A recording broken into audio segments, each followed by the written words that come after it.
नमस्कार, स्वागत है आप सभी का। UP triple S C ANM नई भर्ती में फॉर्म आवेदन संशोधन या फिर किसी भी तरह की आप सभी के डाउट हैं इस भर्ती में और आप सभी ने कमेंट करके पूछा हो या फिर हमें मैसेज या कॉल करके पूछा हो, तो उन सभी पर बात करने वाले हैं इस वीडियो में। बस आप सभी से एक रिक्वेस्ट है कि आप लोग वीडियो को बिना स्किप किए पूरा लास्ट तक जरूर देखें और वीडियो को आप सभी प्लीज़ शेयर जरूर कर दीजिएगा। सबसे पहले आप सभी यहाँ पर देखिए, अगर आप सभी ने एज प्रूफ के लिए तो आपको 10th सर्टिफिकेट की डिटेल भरनी ही भरनी है, ये तो सभी के लिए अनिवार्य है। लेकिन अगर आपने कास्ट सर्टिफिकेट लगा रखा होगा एससी एसटी ओबीसी का, तो आपको यहाँ पर उनकी डिटेल फिल करके अपडेट करना है, अगर आप अपडेट करना चाहें तो। लेकिन ध्यान दीजिएगा, जब आप पहले का जो पेट में लगा चुके होंगे तो उसमें आप देखेंगे इनिशियली उसमें कोई चेंज करने के लिए ऑप्शन नहीं मिलता है। लेकिन फिर जब आप संशोधन में जाएंगे तो यहाँ पर आप चेंज कर सकते हैं, यानी कि नया वाला कास्ट जो आपने बनवा रखा होगा। मान लीजिए पहले आपने गलती से हस्बैंड साइड का कास्ट सर्टिफिकेट लगा दिया हो या फिर ज़्यादा पुराना आपने कास्ट सर्टिफिकेट लगाया हो, आप नया कास्ट सर्टिफिकेट आपका बन गया हो फादर साइड का, उसको आपको लगाना है, अपडेट करना है। तो बिल्कुल आप यहाँ पर अपडेट कर सकते हैं। बहुत सारी चीज़ें आपको इनिशियली फॉर्म भरते समय नहीं, उसमें आप कुछ कर पाएंगे एडिट संशोधन। लेकिन जब आप एक बार फॉर्म पूरा सबमिट कर लेंगे उसके बाद आप उसमें कई जो उसमें डिटेल्स हैं उसमें आप चेंज भी कर सकते हैं, संशोधन कर सकते हैं। इसके अलावा फ्रीडम फाइटर एक्स सर्विसमैन, अगर किसी अभ्यर्थी ने, अगर आप में से किसी ने अगर इस कैटेगरी में भी अगर आपने अप्लाई कर रखा हो तो आपको फिर उसकी भी डिटेल यहाँ पे नीचे फिल करनी होगी। एक लाइन यहाँ पर और सो होगा। अब कुछ लोगों के फॉर्म में गलती हो गई है, ऐसे बहुत कम लोग हैं कि जो ऑप्शन आपको नहीं चूज करना था आपने पेड के समय गलती से चूज कर दिया, चाहे वो जेंडर को लेकर के हो या किसी एकेडमिक डिटेल को लेकर के हो या फिर किसी सर्टिफिकेट को लेकर के हो, तो वहाँ पर आप सभी को समस्या आ रही है। यूपी ट्रिपल एस सी आपकी भर्ती की नोटिफिकेशन में एक हेल्पलाइन नंबर दिया गया है, लेकिन उस पर फ़ोन किसी का रिसीव ही नहीं हो रहा है। कल की डेट में कई लोगों ने फ़ोन किया था उस नंबर पर, लेकिन फ़ोन रिसीव नहीं हो रहा है।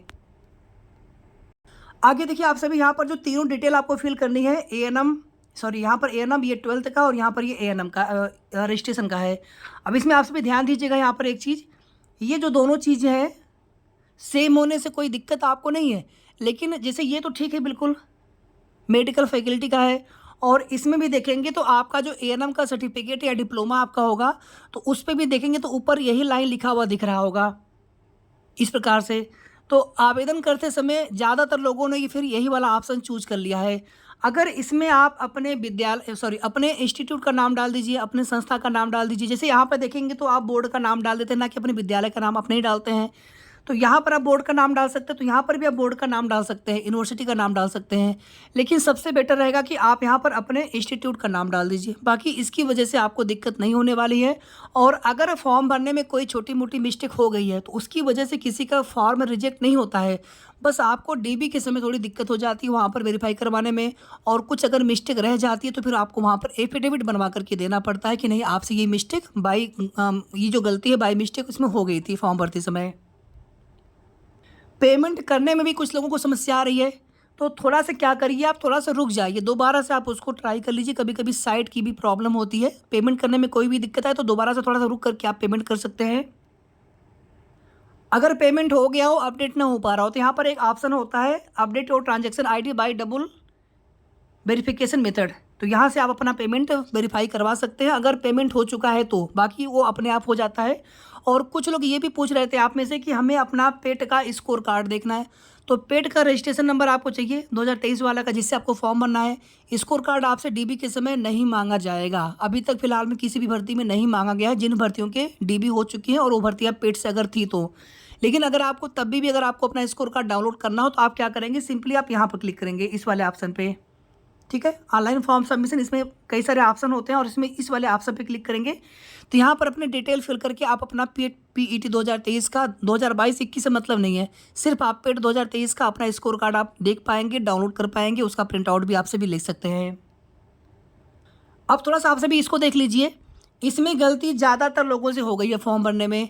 ध्यान दीजिएगा, 27 नवंबर ये फॉर्म भरने की लास्ट डेट है, तो आपको इसी डेट से, चूँकि नोटिफिकेशन में कुछ चीज़ों को लेकर के बहुत ज़्यादा कन्फ्यूजन है और कुछ चीज़ों को लेकर के जब जानकारी लेने का प्रयास होता है आयोग से तो उस पर स्पष्ट रूप से मना भी किया जाता है, जैसे अर्हता संबंधी चीज़ों को लेकर के।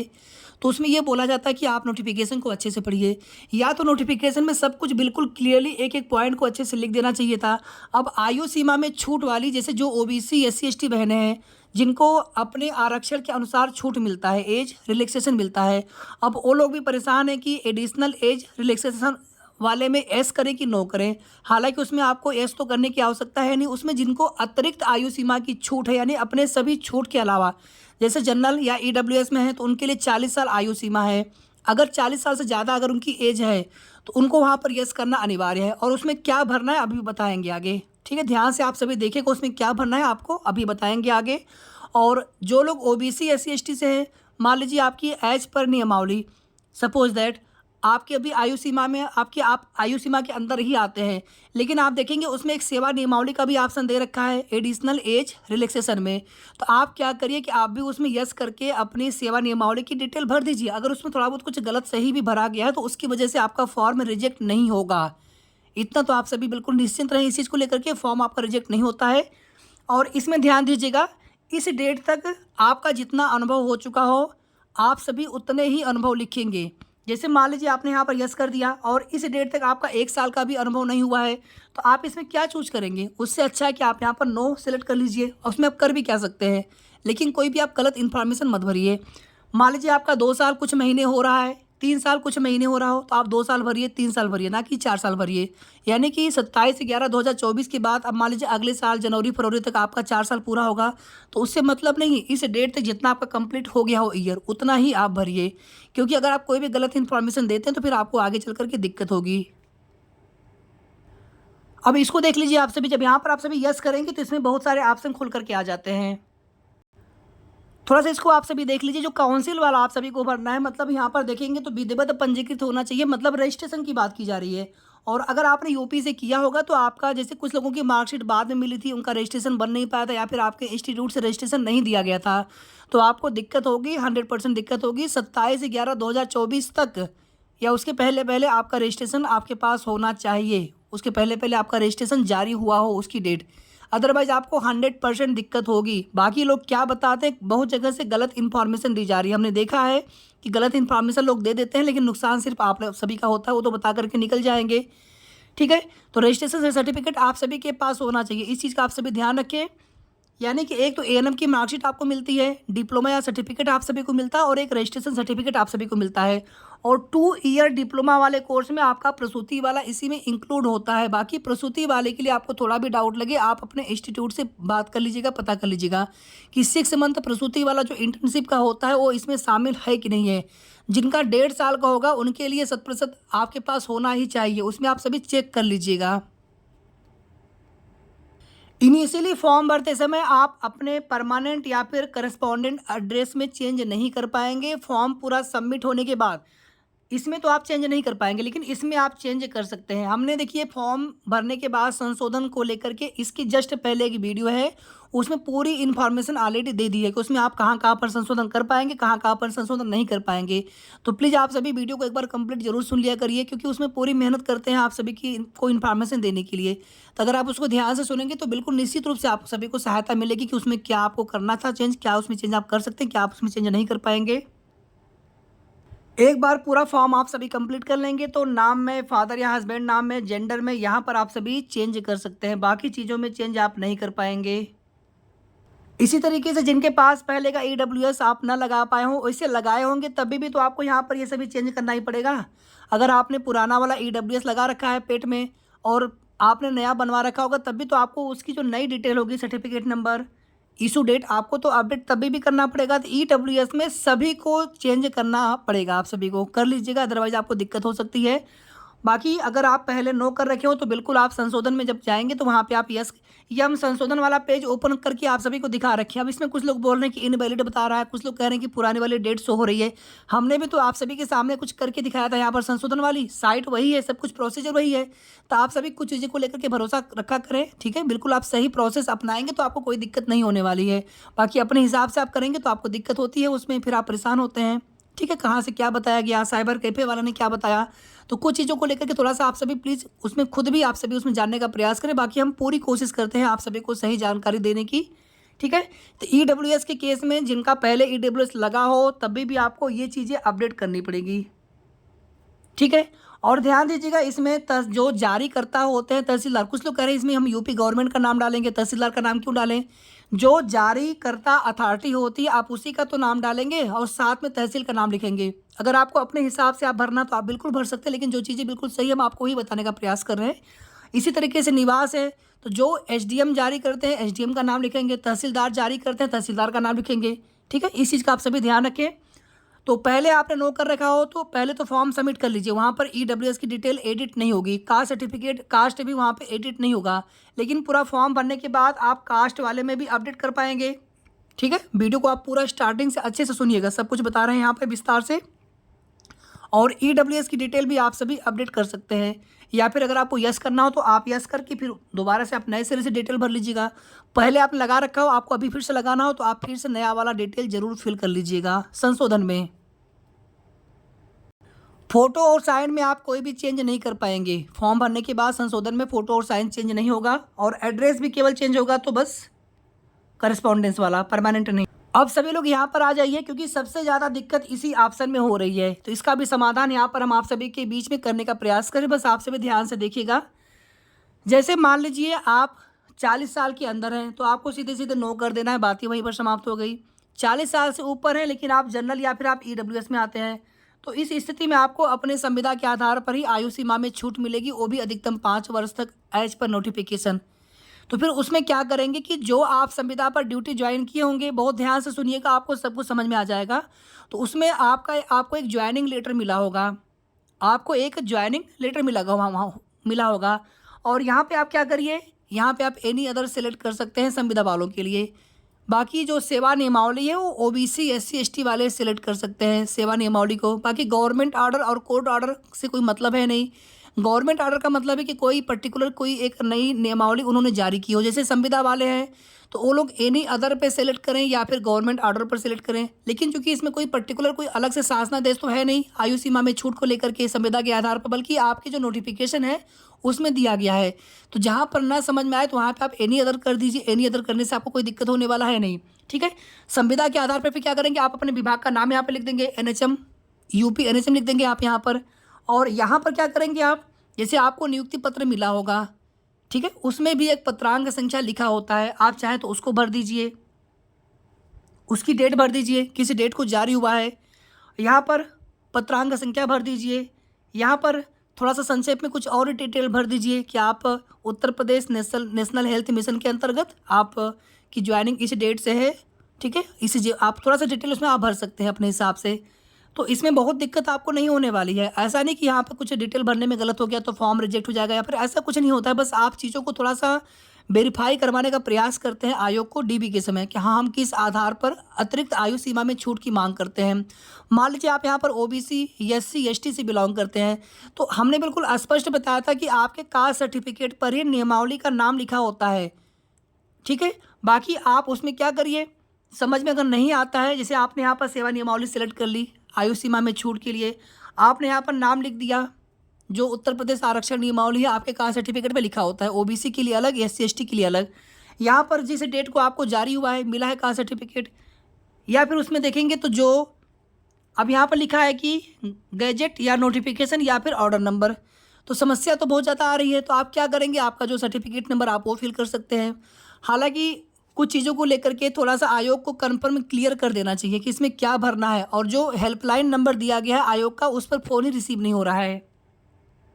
अब यहाँ पर देखिए एक दिक्कत यहाँ पर और भी है, मान लीजिए आप ओबीसी हैं या फिर आप एससी हैं और आपको इसके अलावा भी आपको कुछ साल आयु सीमा में और छूट चाहिए, तो इसीलिए हमने आप सभी से कहा था कि ओबीसी एससी एसटी वाले आप बिल्कुल यहाँ पर नो कर सकते हैं। ठीक है, नो करने से आपको दिक्कत नहीं होनी, क्योंकि आपके कैटेगरी के आधार पर, आरक्षण के आधार पर आपको वैसे भी आयु सीमा में छूट मिलता ही मिलता है। ये देखिए पर्टिकुलरली उन लोगों के लिए जो लोग संविदा पर हैं, जिनको अपने संविदा अनुभव के आधार पर आयु सीमा में छूट चाहिए।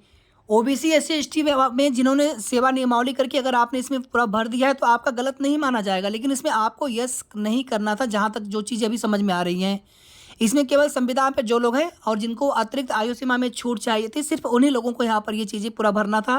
तो उसमें आपके नियुक्ति पत्र पर ही सब कुछ लिखा होता है, नियुक्ति पत्र किस डेट को जारी हुआ है, उस पर पत्रांक संख्या हो गया, ड्यूटी के बारे में थोड़ा सा आप सभी लिख सकते हैं, और यहाँ पर अपने यूपी एनएचएम का नाम। ठीक है, तो सारी चीज़ें बिल्कुल यहाँ पर क्लियर है, समझ में आ रही हैं, इसमें दिक्कत आप सभी को नहीं होना चाहिए। बाकी ओबीसी एससी एसटी में है तो वो ऑलरेडी जो है आप सभी को आयु सीमा में छूट मिलती ही मिलती है। उसमें वो पहले से ही जो आपके उत्तर जो आरक्षण नियमावली है तो उसमें आपको मेरिट में भी बेनिफिट मिलता है। अपने कैटेगरी में कट ऑफ थोड़ी सी कम रहती है जनरल से, और आपको आयु सीमा में नियमानुसार छूट भी दिया जाता है। अगर आप सभी यहाँ पर देखेंगे जो आप सभी को ज्वाइनिंग लेटर मिला होगा एनएचएम में, संविदा पर आप ड्यूटी कर रहे होंगे, तो यहाँ पर एक पत्रांक की संख्या ऐसे लिखा हुआ रहता है।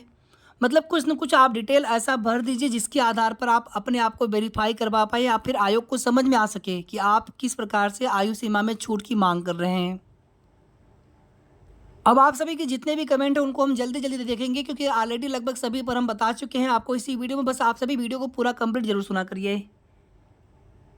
अच्छा हाँ, देखिए, एक्सपीरियंस आपको अभी कोई डिटेल नहीं भरना है, केवल आपको उसमें साल भरना है। ये तो आपको डीबी के समय ही आपको एक्सपीरियंस लेटर देना पड़ता है, लेकिन इसमें चूंकि ये बोला गया है कि आपके सभी प्रमाण पत्र अनिवार्य या फिर उसमें अधिमानी या फिर अन्य पात्रता संबंधी, तो सभी के लिए आपको अपने डॉक्यूमेंट 27 नवंबर 2024 तक बनवा लेने हैं। तो इसलिए हमने आप सभी से कहा था कि कोई भी रिस्क या चांस न लेते हुए आप सभी लोग अपने अनुभव प्रमाण पत्र भी बनवा लीजिए। बाद में अगर दिक्कत होगी तो फिर किससे हम कहने जाएंगे, अगर आयोग नहीं मानते हैं तो। पिछली बार उन्होंने क्या माना उससे मतलब नहीं है, ठीक है। तो उसमें थोड़ा सा एक दिन का समय निकाल करके आप सभी अपने अनुभव प्रमाण पत्र भी बनवा लीजिए। एनओसी आपको नहीं बनवाना है, और एक कुछ गलतियां आप सभी से और हो रही हैं। एनओसी नहीं बनवाना है, ठीक है। संविदा पर, आउटसोर्सिंग पर, प्राइवेट नौकरी वालों के लिए एनओसी नहीं बनवाना होता है। कुछ संविदा के सिस्टम ने यहाँ पर आपने गलती कर दी इस वाले ऑप्शन में। ये केवल सरकारी वालों के लिए, अगर आप कभी सरकारी जॉब में नहीं लगे तो आपको यहाँ पर यही करना था, neighbour employment in Uttar Pradesh. संविदा वाले इसमें यस क्यों करेंगे आप सभी? संविदा कोई सरकारी जॉब थोड़ी होती है, वो अर्ध सरकारी भी नहीं होती है। संविदा सिर्फ संविदा होती है, ठीक है। संविदा आउटसोर्सिंग की तरह होता है। कास्ट डिटेल आपको कहाँ भरना है हमने बता दिया। एक पेज पर डिटेल भरने के बाद जब नेक्स्ट पेज पे आप सभी जाएंगे तो वहाँ पर कास्ट की सर्टिफिकेट नंबर, इशू डेट और अथॉरिटी, वो सभी आपको भरने होते हैं, उसको अपडेट करना होता है। अगर पेट नहीं है तो आप फॉर्म नहीं भर पाएंगे। पीईटी 2023 होना अनिवार्य है। पीईटी 2022 से कोई मतलब नहीं है, बिना पेट के या फिर पीईटी 2022 से फॉर्म नहीं भरा जाएगा, नहीं भरा जा रहा है। पेट 2023 से ही फॉर्म भरा जाएगा। शॉर्ट लिस्ट के लिए आपके नंबर 0 से ऊपर होने चाहिए। 0 से ऊपर आपके नंबर कुछ भी हो, ठीक है। 0 से कम या 0 माइनस में नहीं होना चाहिए बस।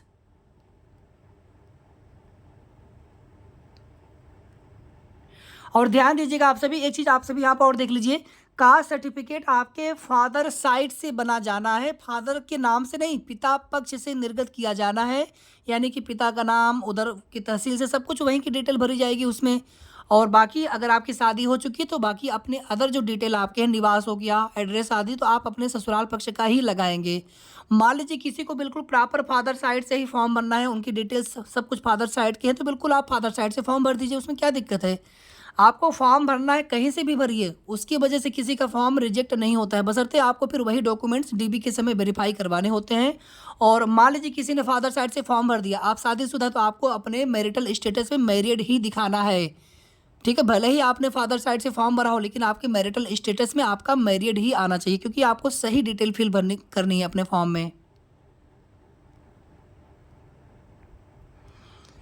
एक्सपीरियंस सर्टिफिकेट की कोई डिटेल नहीं भरनी है। और ध्यान दीजिएगा, अनुभव सबको नहीं लगाना है, केवल जो संविदा पर काम कर रहे होंगे, जिनके 1 साल कम से कम कंप्लीट हो या उससे ज़्यादा, सिर्फ उन्हीं को अनुभव प्रमाण पत्र बनवाना है, लगाना है। बाकी लोगों के लिए अनुभव अनिवार्य नहीं है।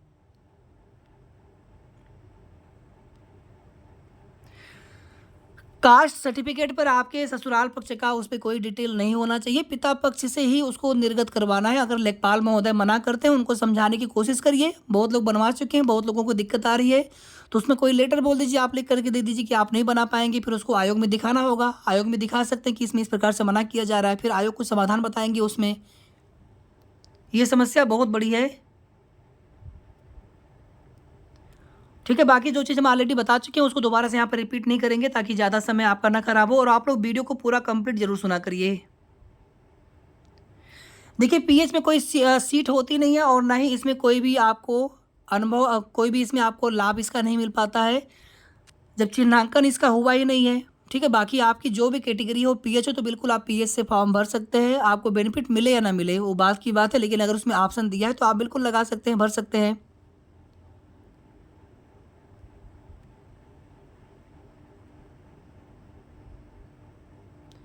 एएनएम, जहाँ पर एएनएम का डिटेल भरना है उसमें roll number, registration number, certificate number, तीनों में से कोई भी आप भर सकते हैं। एक चीज़ और आप सभी जान लीजिए कि इतना ज़्यादा भ्रम फैला दिया गया है, कास्ट सर्टिफिकेट कितना भी पुराना हो, बशर्ते जो जिस तरह का फॉर्मेट आपने आयोग ने मांगा है बस उस तरह का फॉर्मेट पर बना होना चाहिए। पुराना चाहे कितना भी हो, उससे क्या फ़र्क पड़ता है? कास्ट थोड़ी आपकी बदल जाएगी, बस आपका वो फादर साइड से होना चाहिए। अगर 10-10 साल पुराने कास्ट सर्टिफिकेट भी होते, वो कास्ट सर्टिफिकेट भी मान्य किए जाते हैं जब तक कि आयोग उसमें पर्टिकुलरली मेंशन न करे नोटिफिकेशन में कि नहीं 2 साल या 3 साल से ज़्यादा पुराना ना हो। अगर वो नहीं मेंशन करते हैं तो पुराना आपका चल जाता है। और जो लोग कह रहे हैं ना 1 साल पहले का नहीं चलेगा, तो उनको बताने दीजिए। वो लोगों से क्या कहा जाए कि बिना किसी आधार के, बिना किसी जानकारी के कुछ लोग बताने के लिए वो तैयार हैं, बताते रहेंगे। ठीक है, तो उनको तो फॉर्म भरना है नहीं, फॉर्म आपको भरना है। परेशानी आप सभी को हो रही है, आप सभी परेशान होते हैं। निवास के लिए होता है कि 3 साल उसमें लिखा रहता है वैलिडिटी, तो फिर निवास आप लोग नया बनवा लीजिएगा। वैसे भी निवास में कोई दिक्कत है नहीं, निवास तो शादीशुदा है तो अपने ससुराल पक्ष से बनवा लेंगे, अविवाहित तो अपने पिता पक्ष से बनवा लेंगे।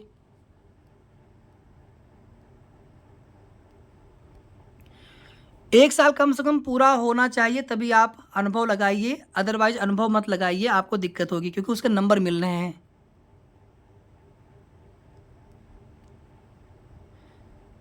पेट में जिनके किसी एक पे प्लस है, एक पे माइनस है, हमने ये कभी नहीं बोला है कि आप शॉर्टलिस्ट हो जाएंगे, लेकिन हमने ये जरूर आपसे सभी से कहा है कि आप लोग फॉर्म भर लीजिए। फॉर्म भरने में दिक्कत नहीं है, फॉर्म भरने के लिए हम किसी को मना क्यों करेंगे? वो आपकी अपनी इच्छा पर है, आपको जैसा समझ में आए। अगर आपको मौका मिलेगा तो आप एग्ज़ाम दीजिएगा, नहीं मिलेगा तो फिर क्या कर सकते हैं। और ये बिल्कुल स्पष्ट है कि 0 या माइनस में नंबर नहीं होने चाहिए अगर आपको शॉर्टलिस्ट होना है एग्ज़ाम के लिए। तो बाकी फॉर्म तो भर सकते हैं, फॉर्म भरने में कोई दिक्कत नहीं आएगी। पुराना अनुभव मान्य होगा, पुराना वाला अनुभव बिल्कुल आप लगा सकते हैं। अगर आपने नौकरी छोड़ दी हो, अगर आप उसके आगे आपको अनुभव ना उसमें कंसिडर करवाना हो, बिल्कुल आप पुराना लगा सकते हैं क्योंकि इसमें कोई ऐसा है नहीं कि पुराना नहीं चलेगा। आउटसोर्सिंग संविदा के लिए एनओसी नहीं चाहिए। कोई भी गलती हो गई हो, जहाँ जहाँ पर संशोधन हो जाएगा, संशोधन के समय सभी में संशोधन आप सभी कर सकते हैं। संशोधन के लिए कोई भी स्पष्ट डेट नोटिफिकेशन में नहीं दिया गया है, बस ये बोला गया है कि संशोधन जो है 4 दिसंबर तक आप सभी कर सकते हैं, या फीस समाशोधन। तो संशोधन अगर आप अभी अगर एक बार हम देखिए एक्चुअली होता क्या है, कुछ चीज़ों को लेकर के थोड़ा सा उसमें दुविधा बनी रहती है। अब संशोधन को लेकर के हमने ऑलरेडी आप सभी को बता दिया, उसके बाद भी आप लोग नहीं कर पा रहे हैं, तो उसमें आप सभी थोड़ा सा इंतजार कर लें। बाकी संशोधन को लेकर के हम एक अलग से फिर से किसी भी सिस्टर का फॉर्म एक बार हम संशोधन करके देखेंगे कि उसमें क्या समस्या आ रही है और बता देंगे आप सभी को। बस आप लोग परेशान मत हुआ करिए, तुरंत बिल्कुल हड़बड़ाहट में चीज़ें आपसे गलत होती हैं। ठीक है, थोड़ा सा आपसे भी धैर्य बना करके आराम से आप फॉर्म भरें या संशोधन करें। ठीक है, वीडियो को पूरा आप लोग ध्यान से 1 बार 2 बार सुन लीजिएगा, सारी चीज़ हम यहाँ पर रिपीट नहीं कर रहे हैं।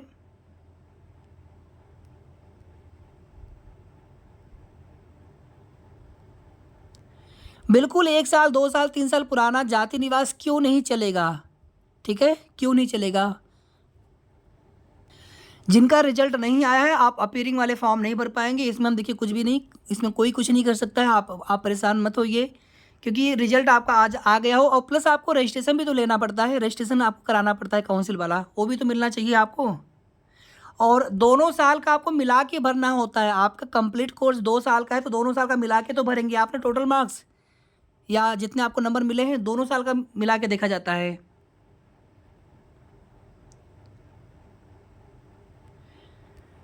बाद में चेंज कर लीजिएगा, ठीक है, जो एम्प्लॉय वाला जो किसी ने गलत भर दिया हो तो संशोधन में आप सभी चेंज कर लीजिएगा।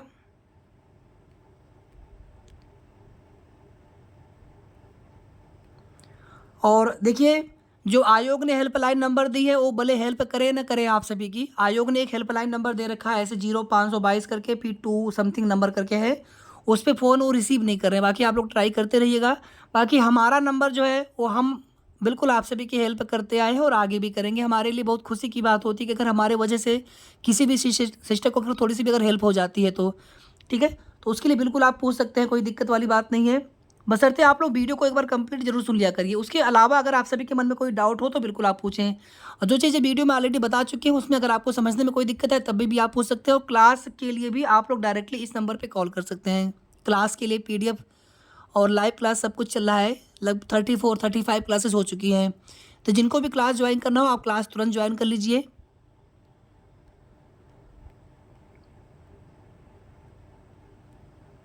अदर स्टेट के होंगे तो आपको यूपी का काउंसिल का रजिस्ट्रेशन होना अनिवार्य है, आपको ट्रांसफ़र करवाना पड़ेगा, उसमें बिना करवाए आप वैलिड नहीं होंगे।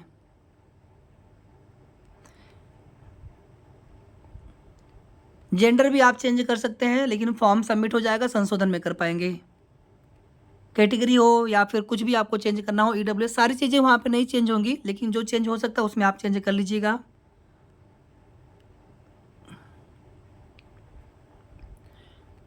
प्लीज़ आप सभी वीडियो को एक बार कंप्लीट अच्छे से ज़रूर सुन लीजिएगा। वीडियो बड़ा होता तो आप लोग थोड़ा सा फास्ट फॉरवर्ड करके सुन लीजिए, लेकिन वीडियो को आप लोग कंप्लीट जरूर सुन लीजिएगा। नहीं सुनेंगे पूरी तो फिर आपको दिक्कत होगी। क्लास की फ़ीस है 1499 और ये सिर्फ वन टाइम फ़ीस है आपकी पूरे तैयारी पूरे कोर्स के लिए, एग्ज़ाम डेट तक के लिए। दोबारा फिर आपको फ़ीस नहीं देना पड़ेगा, ठीक है। तो फ़ीस बहुत ज़्यादा नहीं है। कुछ सिस्टर कह रही थी फ़ीस ज़्यादा नहीं, आप हमारी मेहनत देखिए और हम एग्ज़ाम डेट तक आप सभी को क्लास देते रहेंगे, लगातार रिवीजन कराते रहेंगे, थियरी प्रैक्टिस दोनों कराते रहते हैं, ठीक है। तो आप लोग क्लास जिनको भी ज्वाइन करना हो आप तुरंत क्लास ज्वाइन कर लीजिए।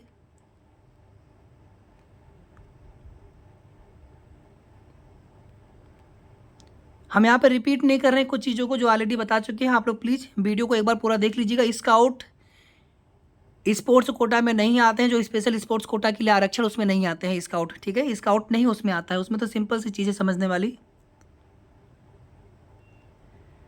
जो ऑप्शन अभी आप एडिट नहीं कर पा रहे फॉर्म भरते समय, पहले फॉर्म सबमिट कर लीजिए पूरा, जहाँ जहाँ पे चेंज हो पाए। बाकी जो बाद में चेंज होंगे बाद में संशोधन में चेंज कर लीजिएगा। संशोधन केवल एक बार करिए अच्छे से, बार बार उसमें करना ना पड़े आपको,